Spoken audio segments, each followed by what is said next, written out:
Thanks for joining us.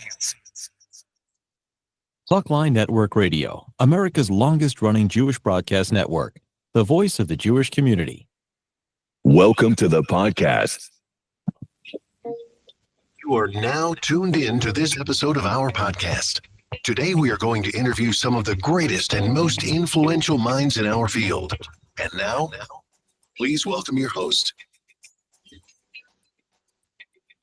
You're listening to Talkline with Zev Brenner, America's premier Jewish broadcast on the air since 1981. And we're back to Israel we go. With us once again, Ken Abramowitz. He's chairman of American Friends of Likud, general partner on Gen Capital. His book is called The Multi-Front War, Defending America from Political Islam, China, Russia, Pandemics, Racial Strife. Good to speak with you again in Israel. I know you're going to be here for a while in time. So how is it? Is it calmer today? Is it back to normal? Well, today was the first normal day. I've been here now about 3 weeks. And the last 12 days or so, we had sirens once or twice a day, usually in the early morning hours. People had to jump out of their beds and walk downstairs. And I got to meet a lot of people in my building. And I got to see what pajamas everybody wore. So we had like a pajama party every evening. Hopefully that's the end of that episode of pajama parties. And so last night was uneventful, and we're looking for more uneventful nights and days. Well, that would be great for a change. Now, let me ask you, there seems to be a tug of war. First of all, some of the media, some of the Democrats are saying, well, there was no nuclear weapons. And now they're saying, well, Trump didn't destroy the nuclear weapons. Trump's saying he set them back years. They say maybe months. What are you hearing in Israel? I don't hear anything much different than that dilemma that you mentioned.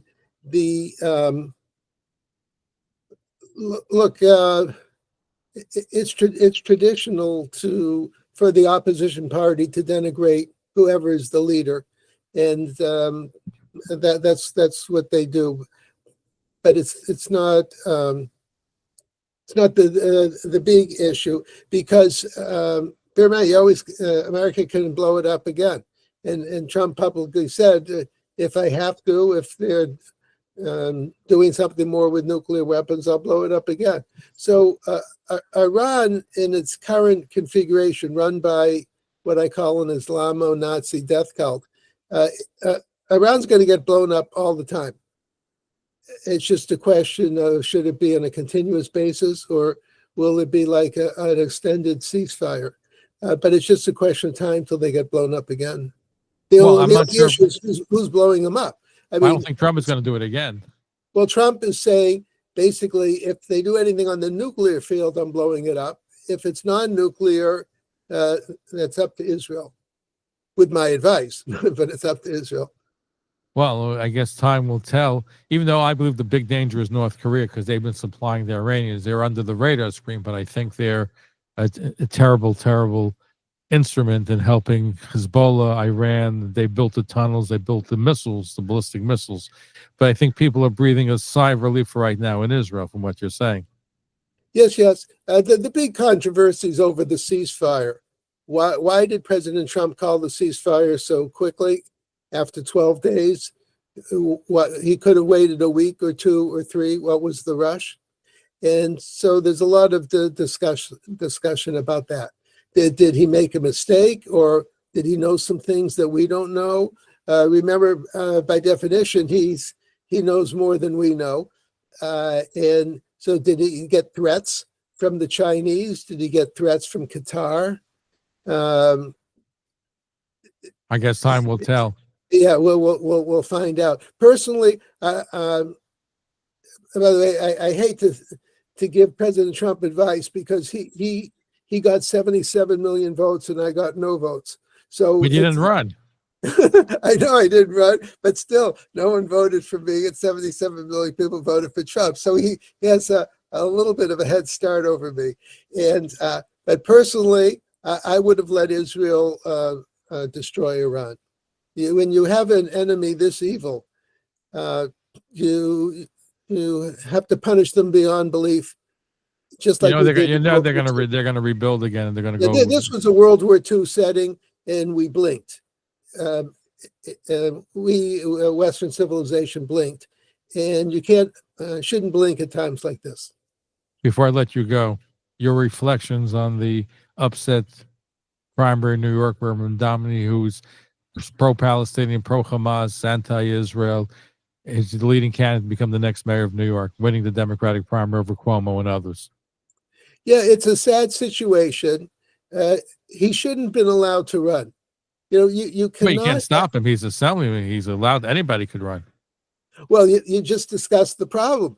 I think people who run for office, whatever the office, have to have national security clearances. You can't be a foreign agent and run for any job, whether it's Well, he's an American citizen, as far as I know. I believe he is. You can still be an American citizen and be a foreign agent. So he's not loyal to the Constitution and Bill of Rights. He doesn't believe in everything that we believe, doesn't believe in the 10 Commandments, doesn't believe in, as they say, Constitution and Bill of Rights, doesn't believe in the rule of law. He supports terror organizations. I think he should have been arrested by the FBI for providing material support for terrorism. Well, he could be the next mayor. I like to joke. He says free lunch, free buses, free supermarkets, free Palestine. Everything is free to him. It doesn't make any difference. But it's not a joke. It's a serious situation. The Jewish community has to really get together with other like-minded individuals and work to elect a mayor who is anybody but Mamdani.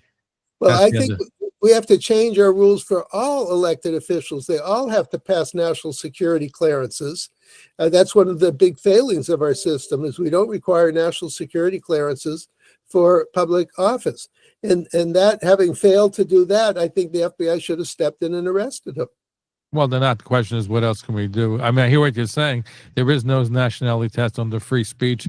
Anybody could run for office. That's one of the weaknesses in our system. For example, if you got a job in the Pentagon, for example, or State Department, anything, you'd have to have a national security clearance. So how come you have to have a national security clearance to work in the government, but you don't have a national security clearance requirement to run for our government? And that's why the terrorists have realized that, whether they're communists or Islamists, have realized they can penetrate our government through the ballot box, and we shouldn't allow that.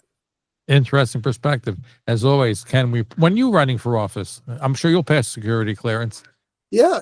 So that's a good question, but for now, it's a sad commentary, but on a country that enough people would have voted for a fraud like that. I mean, it's an indictment of the educational system, indictment of the K through 12 schools, indictment of the Teachers College, indictment of the universities. So there's a lot of blame to go around to have a fraud like this.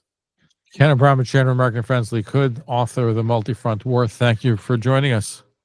Great to be with you as always. Thank you for tuning in to Talkline with Zev Brenner, America's premier Jewish broadcast, the pulse beat of the Jewish community. For continuous Jewish programs, TalklineNetwork.com, or our 24-hour-a-day listen line at 641-741-0389. For past shows, you can find us on iTunes, Spotify, Amazon, YouTube, Instagram, and all major podcast platforms, or jewishpodcast.org. Thanks for listening to the TalklineNetwork.com. Follow us on Facebook, Twitter, and Instagram.